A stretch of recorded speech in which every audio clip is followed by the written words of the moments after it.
Well, with two of the biggest Master Duel tournaments concluding, DK's MCS and MBT's MCS, and with Duelist Cup right around the corner, it's actually probably gonna be the day that this video is uploaded.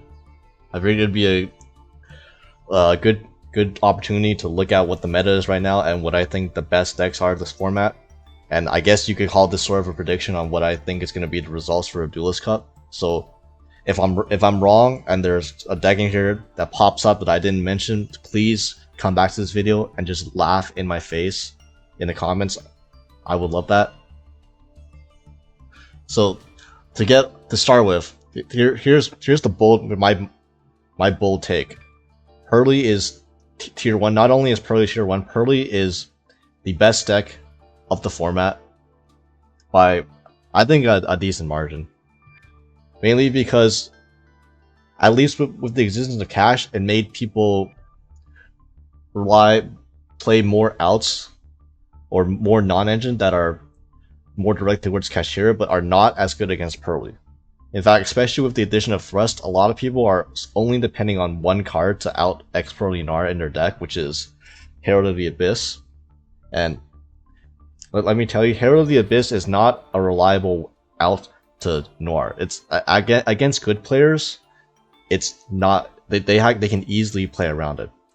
You just simply set a extra quick play spell for your opponent's turn, so that when they activate Herald of the Abyss, you just chain your quick play spell, summon a Purrlily. Both Purrlily and X Pearly Gnar are Dark Fairies, so you just send the Purrlily you just summoned for the Herald of the Abyss instead of to Gnar, and then that you're probably the main out in your deck to Gnar is gone, and it's a hard one to return. So it's not like even if you draw multiples, if you're for some reason on multiples, it wouldn't work. And that's going to be a common theme. A lot of these decks in here, they're going to be relying on Herald to out the Gnar, because that is the most convenient for your deck, and because of Thrust being in the meta. And also, most decks can't really rely on Kaijus or tribute removal like Lava Golem to out the Gnar either, because if you do that, you either need a reliable way to kill the My Friend Pearly before tributing over the Gnar, which most decks don't have that reliable of a spell trap removal that they can just search in engine, or you have to kill them, which again, it's hard to do if they're drawing a bunch of hand traps during their standby phase, but it's also like it's hard for decks to say that, oh, in order to win you have to draw a Kaiju and then reliably be able to kill them. Like that's just not really a thing for most decks. So yeah, Pearly is the best deck. Also, it doesn't even mind a Rise Heart too much going into Cashier. Like as opposed to a lot of decks, you can actually play relatively decently under Rise Heart. You can force a Zeus through. So without even really relying on having stuff in the graveyard, and like Slack the Magician kind of bodies the Arise Heart as well. Speaking of Arise Heart, so Kashtira is like still probably a tier 1 deck. I mean, this is up for debate because the deck, honestly, the win rate doesn't seem that high, and especially when I said this before, because of the nerfed state of Kashtira and how insanely bricky it is. If people over prep for Kashtira and just run outs upon outs to Kashtira, it's like the deck is not going to perform as well as you would think for a tier 1 deck. It's still warping the meta because people hate to lose to a Rise Heart when their decks like get bodied by it, but it's also if you're running more outs to a Rise Heart, you're gonna draw it more often, and then more games are just gonna end up with the Kashtira player getting tactics and Zeus for their life, and then just losing like they never had a chance. Like compared to Gnar, a Rise Heart is a significantly easier boss monster to deal with. Even though it sounds oppressive, Macrocosmos, it has no protection. So like dealing with Gnar is annoying because you can't use most non-engine against it. If you want to play into it with your engine, you end up getting spun anyway. So it's not like it's even though it doesn't have a macro effect, it's not like it's much easier to play into with your engine as like if you lost to a Rise Heart as well. But it's just a Rise Heart is like so much more fragile, and also a Cashier, like a quarter or like a fifth of the games you're just gonna hard brick and lose on the spot anyways, unless you're playing the mirror and you both brick. But you know, Pearly doesn't have that. That doesn't have that problem. Next is Labyrinth. Before I was not really a believer in Labyrinth. I would have probably put it at least a tier down compared to these two decks. After recent performances in the tournaments, in like the MCSs, I don't believe I don't believe Labyrinth is really that much worse than Cashier at all. Like this is the heavy trap build lab, by the way. I don't recommend you play the Furniture Labyrinth because Furniture Lab actually does lose to a Rise Heart pretty hard, whereas if you just run generic traps will deal with that pretty easily. This performed much better than I would have thought. I thought Lab was just like a deck that it sucks to play against because when you play against it, you lose the coin flip or you don't have a Ash, and then it's really annoying. But there's going to be a lot of games where you lose the coin flip or where your opponent has Ash, and then you as a Lab player, that feels miserable. But you definitely have way more welcome Lab traps than your opponent does have Ashes, and the Daruma Cannon is a hell of a card this format.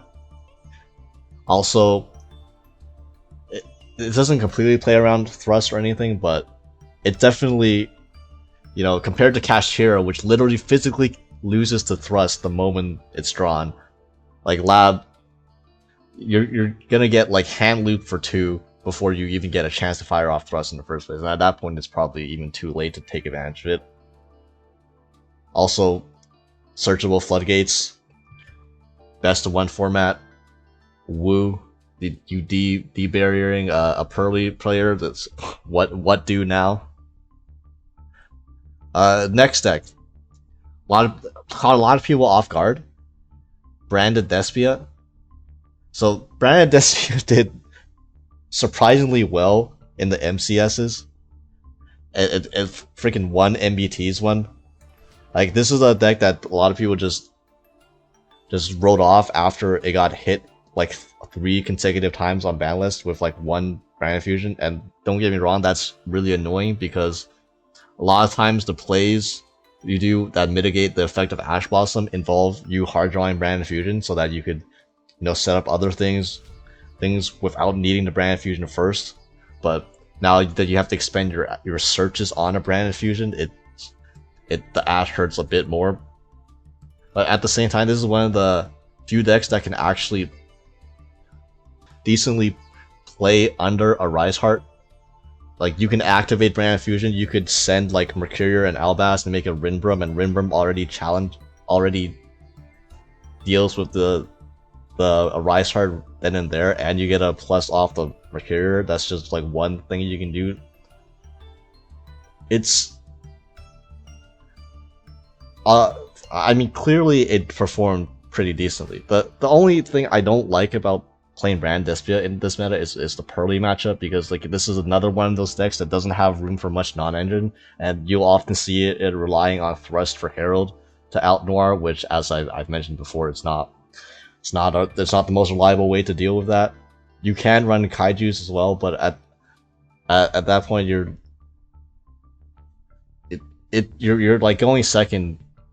Like your engine is so large, it's so hard to fit in like going second text, and Kaiju is like really only for maybe 1.5 matchups that you're gonna face. That's another thing, is like this meta is super diverse, so like you can't really just focus on 1 or 2 decks. You're gonna see a lot more in the tier 1.5 to tier tier 1.5 high tier 2 range as well. One of them being Dragonlink. Dragonlink did very well in the MCSs as well, and a lot of people, again, they also wrote off Dragonlink because lol a Rise Heart. But it turns out, you know, Cashier is not even the best deck of the format. Like, Dragon Link is still definitely the best deck when it wins the coin flip, like just straight up. Short of resolving Max C against Dragon Link, and even then under Max C, they can set up an FDK, just seals pass, easy. But short of resolving Max C, it's like almost impossible to hand trap Dragon Link. Maybe if you have like Nibiru plus 1 or 2 other hand traps, or you have Droll, then maybe you could cut off their end board, but you're not winning if you don't have any of those, since they're gonna set up 4 to 5 plus interruptions from the monsters, their back row, they got hand traps, they got follow up. Like, not one single board breaker deals with the Dragon Link end board. It's probably one of the most resilient end boards in the game. You know, it's not like, oh, one Dark Lord, one Tactics like Kashtira and your board's gone. It's not like one evenly against Labyrinth deals with most of their disruption, or hell, there's like Kaiju or like a Herald of the Abyss that resolves. It's not like you depend on one single monster on your end board too. So, I mean, yeah, this deck is still scary, and it obviously, if you don't draw non-engine against Cash, or you don't draw like one of your outs to Nor, it's like rough, but that goes for any other deck, and it's not like dragons can't run non-engine as well. In fact, even though it has a big engine requirement and the deck sizes often get large, you do have ways to just sift through your deck, and you have tons of draw power too, and deck finning in order to potentially see your outs. Next up is I guess I want to talk about Naturia and this Vogel, this for hire. This is Runic for hire Sprite. So these decks are very similar in that they're mainly Runic decks, which means they don't have barely any room for non-engine, and like they're just loaded up on like Runic cards in their main deck. And these decks are also very good at going first. In fact, you're probably gonna win almost all the time you go first, and they also play well under Max C. The problem is, because of the lack of non-engine, it's not really a Rise Heart that's the problem, because every Runa deck runs 7 outs to a Rise Heart already in like 2 tip, triple Flashing Fire, and 2 Freezing Curses, so all of those just out Rise Heart anyways. The annoying thing is really Noir, since a lot of these decks are, because they have so little room for non-engine, they're relying on a thrust package so that they can diversify their non-engine as much as possible. So oftentimes you'll find that their only out of Noir is Herald of the Abyss, which I keep mentioning this is not good players will play around Herald of the Abyss, and if you play against one of those players, you're kind of boned against Noir. And I just having a matchup problem against like the best deck of the format, I think is a little bit of an issue. Also, Labyrinth random EEV jump scare. Haha, I love that EEV is legal. And yeah, but if the best deck of again, these had more success in TCGs because these decks were perfectly fine against Kashtira, which they certainly still are. Then I guess I grouped the next 3. These are like the Sprite variants. Gishki Sprite and Life Twin Sprite, I think, are like the 2 best like Sprite variants aside from Runic for hire Sprite. They don't rely as much on the Nimble package that got heavily nerfed. They don't even really rely too much on drawing Sprite monsters. Their engines alone are, you can access Sprite engine by just these 2 decks' main engine card, secondary engine cards like Gishki, one of the new level 2, or the spell that surges level 2, or 1 Life Twin just acts as you full combo, including the Sprite engine without having to draw any of it, so that's nice. And these are like more of the mid-rangey hand trap builds that like run a bunch of hand traps and stuff. And it's basically like your choice on like what you value. Do you value like a slightly maybe arguably stronger end board with higher attack values, with the there's 3k Ritual Neramanus, and also you can tribute your opponent's monsters for your ritual with Necro Mirror, which is a nice interaction? Or would you like to run even more non-engine? Live Twin Sprite probably has the room. I mentioned before, it has the room for the most non-engine in the game. Like 18 plus flex slots that you can use against the meta, so you can put a bunch of rolls for Purdy, you can put a bunch of books for a Rise Heart, you can put more, you can run thrust and run more thrust targets. You can debate on which of these sprite builds is better than the other, but I think either way, both these are more suited for this meta than the runic build, since non-engine is key for flexibility and covering the cache and the Purdy matchups. And both these two decks have ways to deal with a Rise Heart in engine. Like I mentioned, you can tribute to your opponent's monsters for a fusion summon, for a ritual summon, and Life Twin. You don't have to touch you don't have to touch the grave, but also you can just special summon a Live Twin while you control one of the links, and then that threatens a Rise Heart right there as well. Not to mention, you probably have you've probably drawn 2-3 pieces of your non-engine already, so that already probably dealt with the board in a way.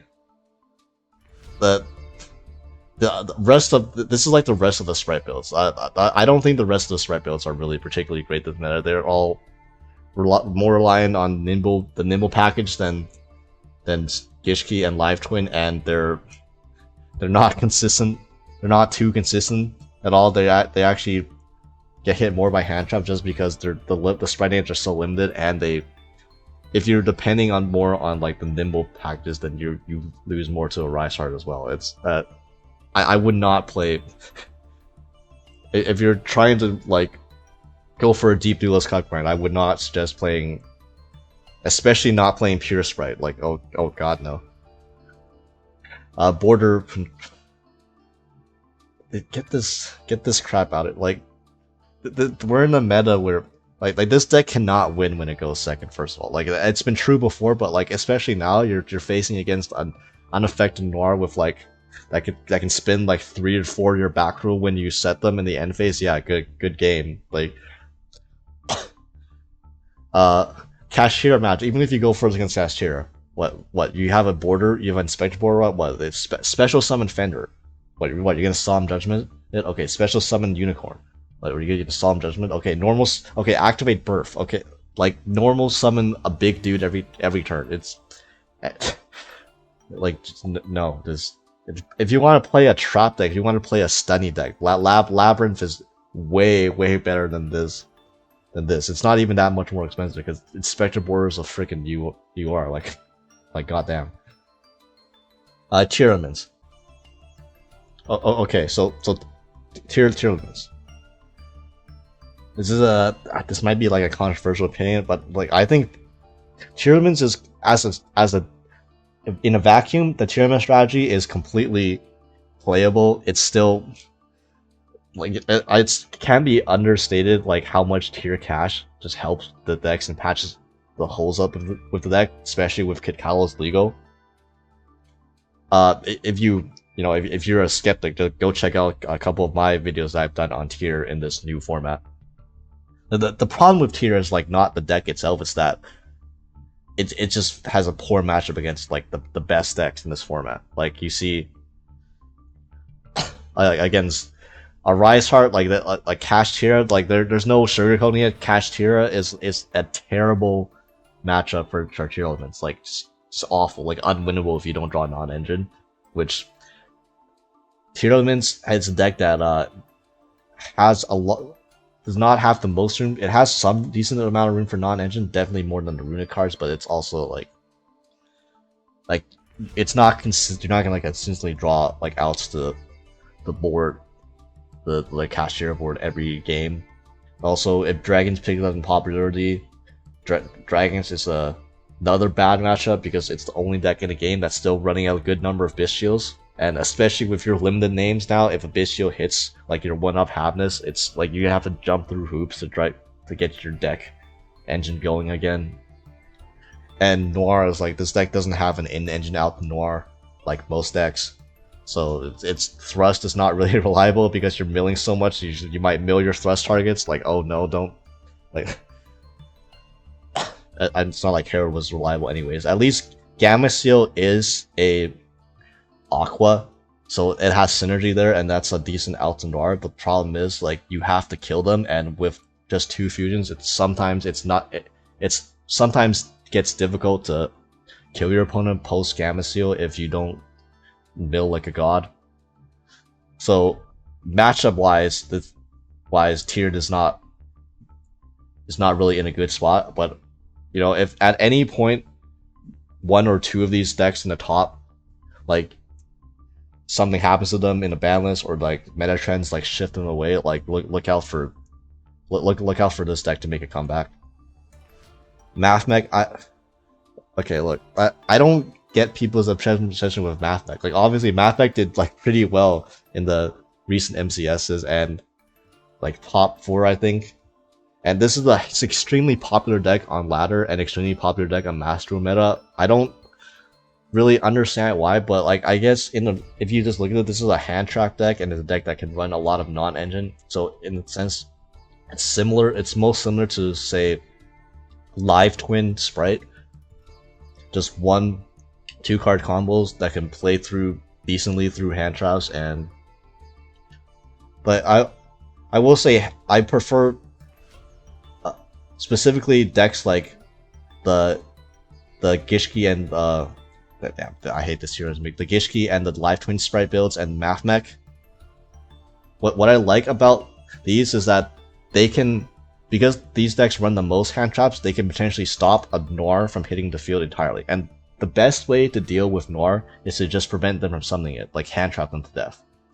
Because once Noir hits the field, then that's when you have to jump through hoops to out it, and then it's not even reliable most of the time. But if you prevent them altogether from summoning the Noir, then most likely they just end on nothing, and then you kill them the next turn, and you don't have to deal with the add backs off My Friend Pearly and all that stuff.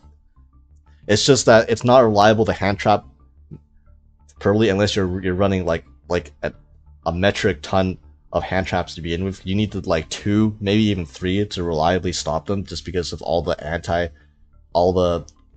extenders they have, because every quickly spell is an extender, and like street kills like half the hand trap. So you really need a lot to be able to stop Pearly, and these are the decks that can run the most hand traps. So that is a niche in itself.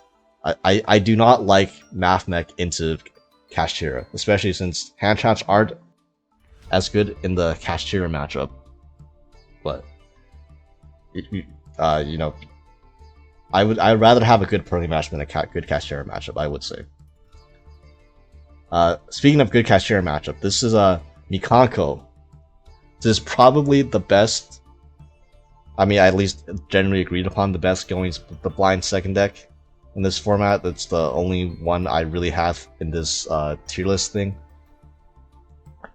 Theoretically, like in a vacuum, this Mikanko is like the best non-tier 1 deck to play against Pearly and Kashtira. It's because you're just running all the good blind second cards, and you can effectively run Kaijus because you can easily kill your opponent through a Kaiju. So the downside of like them adding stuff off My Friend after you kill the Noir, that doesn't matter if you can reliably kill them. So Mikanko is like very good against top 2 decks compared to most other decks in the game. More of a problem I have with Mikanko is that it's, again, this is a diverse format, so it's not just a 2-deck format. Like sometimes, like you will face Labyrinth, and Labyrinth is significantly harder to deal with. because your Kaijus and like all your monster removal going second board breakers aren't good against the back row deck. And if you play against a wombo combo deck that ends on like more that ends on like a real board and not just like a towers like card like Dragon Link or Brandon Despia, it gets your board breakers aren't as good, Kaijus aren't as good, and then that gets harder. So it's like this deck seems very matchup dependent, and also you're going second all the time. So I don't like playing a going second deck in like Duelist Cup because you just have to watch your opponent play for more often than and that takes a lot of time. But that's less of like a how good the deck is. That's more of a Duelist Cup format problem.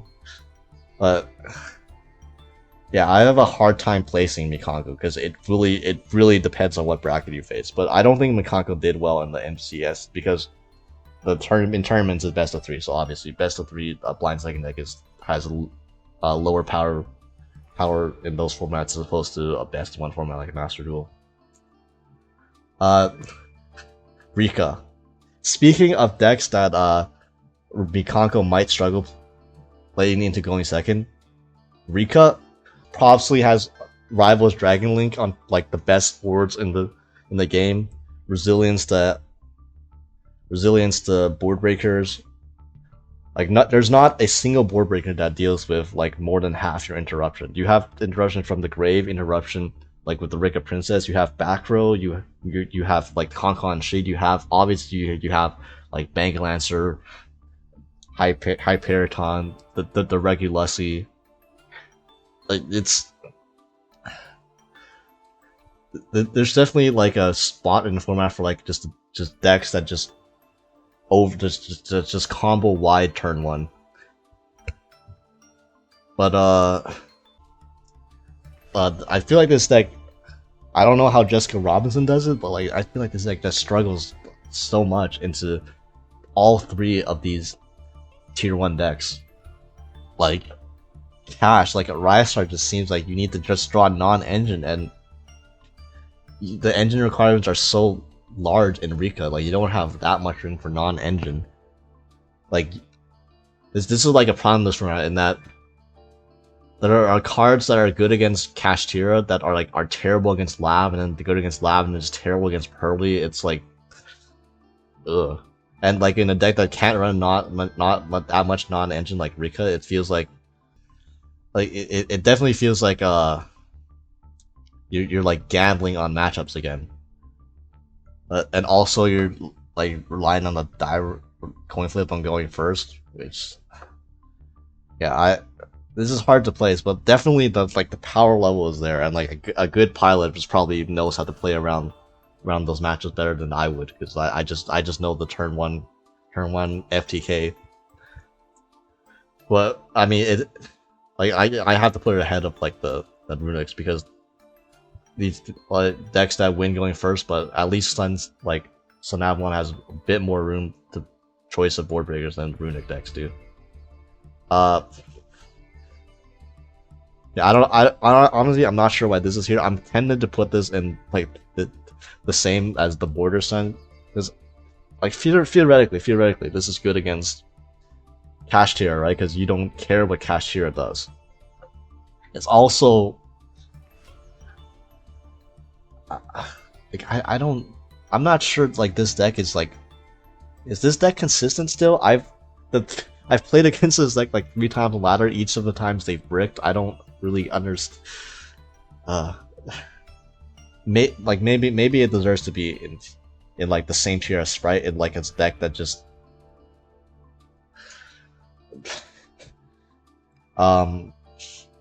that's just like it has so many things in the balance that it's a shell of its former self. But Thrust into Featherstorm. Okay, Thrust into Featherstorm is stupid. I hate that that's a thing, and that alone is like being able to just have 3 more auto wins going first in a deck that's already pretty oppressive going first.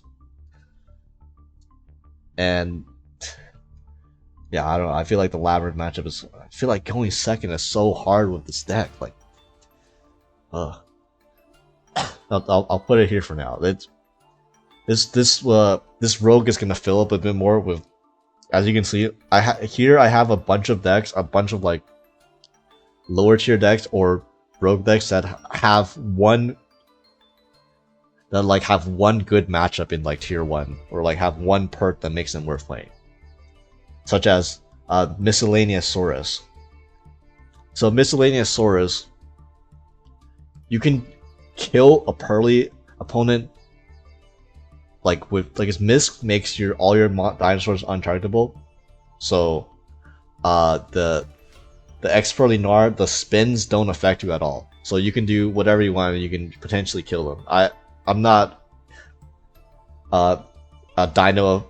I'm not like a dino chat or anything. I don't know all the lines to be able to kill them, but I heard that you can reliably kill through a Noir with a Miscellaneous Saurus, provided you don't get ashed or called like that. That sucks. But when the Misc resolves, you can go to town on Noir, so that's one thing.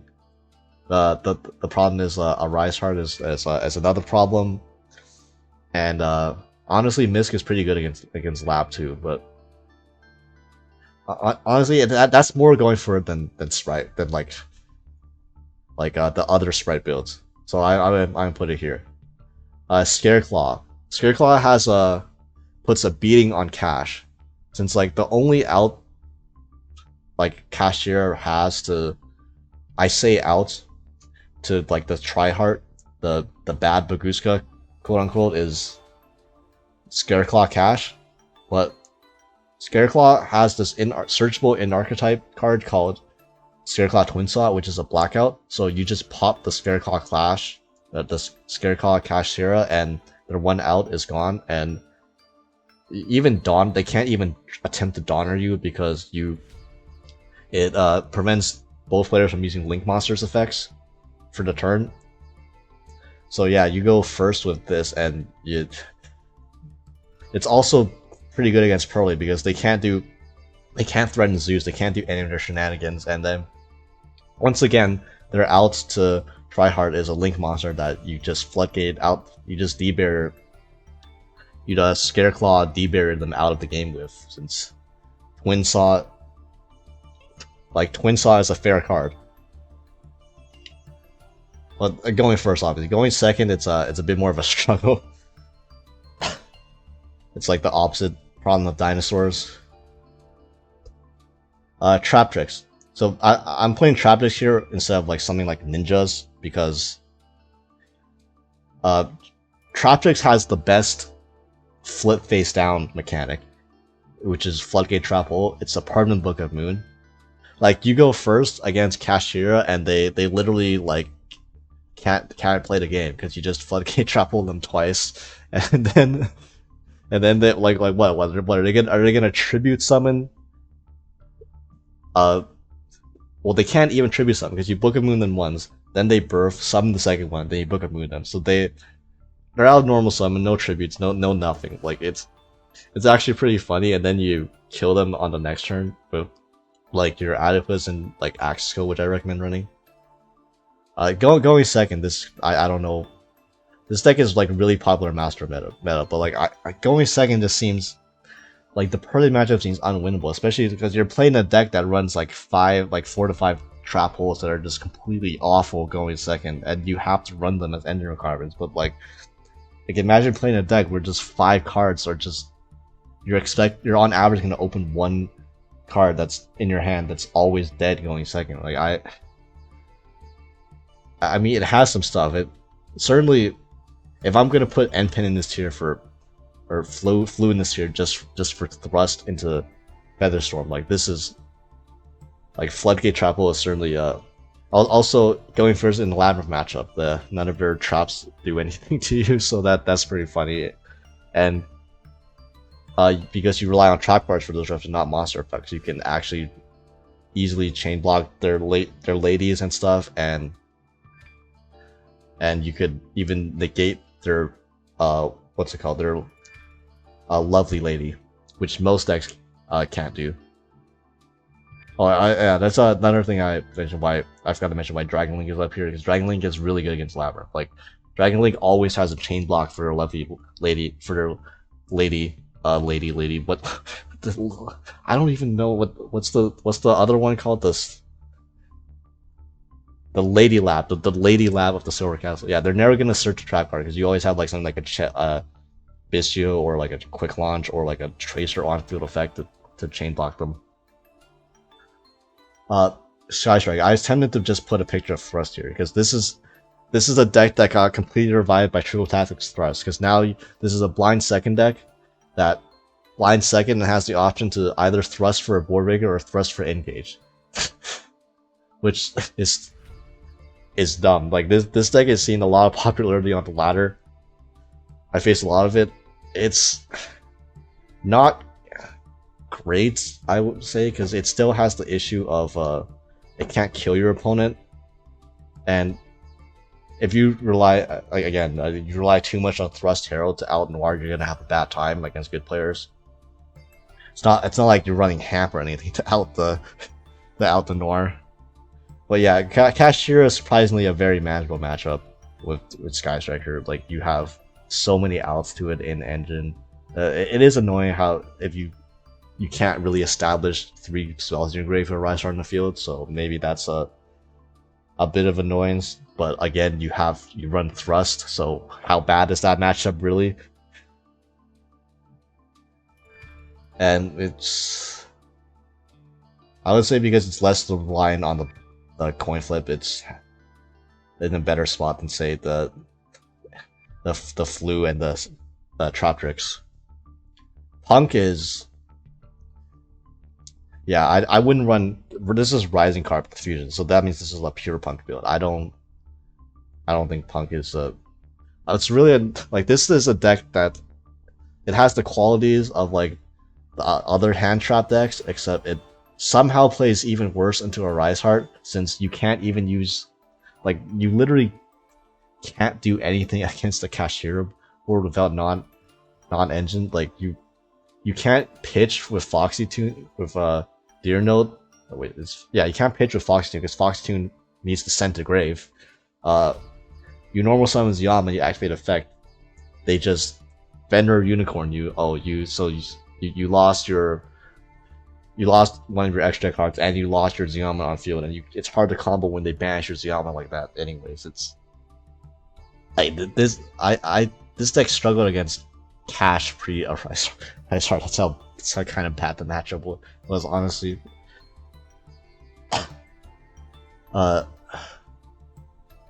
Next is, so I'm putting this here because this top entity's MCS, and I have no idea how the pilot did it. Like this seems like such a hostile meta for Blackwings. Like you got to be the absolute Giga Chad to do well with Blackwings this tournament. I don't get it. It's a deck that does not have that much room for non-engine. Like all the usual suspects of having problems with this in this meta. It does not have that much room for non-engine. It gets hit hard by a Rise Heart. Doesn't really have a reliable in-engine out to Noir. Back row is ig. And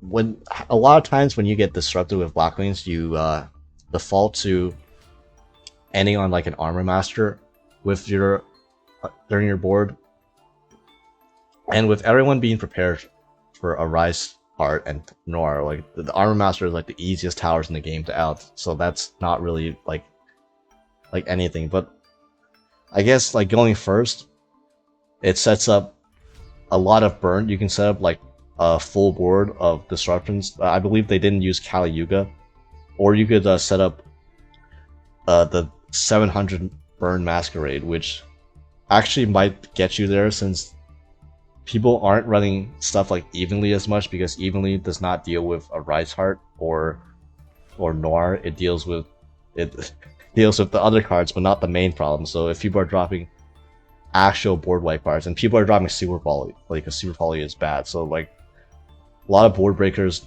that would easily out the triple Masquerade field, they're not being played. So if your opponent just has to burn themselves and they only have like 4 monster activations before they die, I can see that as a thing.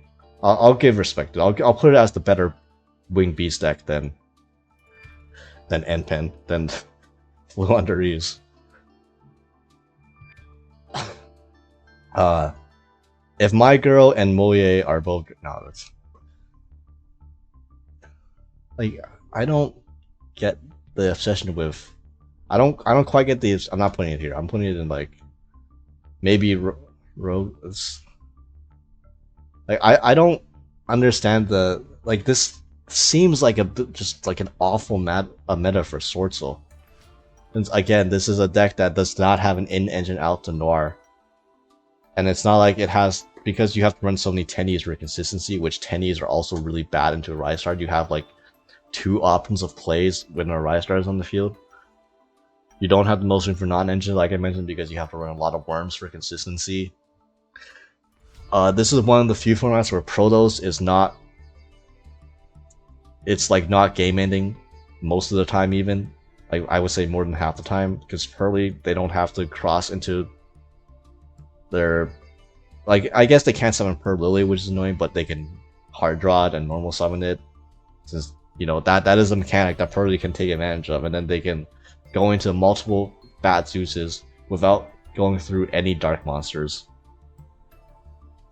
And I guess it stops them your cash flowing from summoning a Rise Star, but still gotta deal with like the Fenders and stuff. I don't know. I wouldn't go for Protoss turn 1 this meta with Sword Soul. That's Blackout seems better. The real problem with this meta is that between Pearly and Cash Tier, like one setting up towers, one setting up Dark Law on steroids, is that every single deck is in order to play the game has to draw an out against at least one of the two, in order for there to be a game of Yu-Gi-Oh to be played. Or that's kind of why I like the Pearly better than Cashiera, since Pearly is more resistant to these, to when your opponent draws the out. If your opponent draws the out against Cashiera, like they tactics you, like the game kind of immediately ends, and like you lose on the spot unless you have an out to their out or like some insane amount of non-engine. But if you draw the out for Pearly, number one, there's less outs to Pearly than there are to Arisar, obviously, and the game's not over if you just get rid of the Noir. Like if you just sack over the Noir, but then they get all their quick play spells back and you can't kill them. Well, I mean, you probably still lose. And then there's more counterplay, as I mentioned, the Herald of the Abyss dodging. And it's overall, it's probably just way more resilient than Cash. So this is how I'm seeing the best decks in the meta right now. If you think I've egregiously missed a deck here that's like maybe tier 2 or higher, let me know in the comments. And if there's a deck here that's not mentioned here, that means I probably think it's like bottom of Rogue or in the Border Patrol tier. So I didn't really bother mentioning it, but let me know if you think differently. And good luck on Duelist Cup. Get those gems.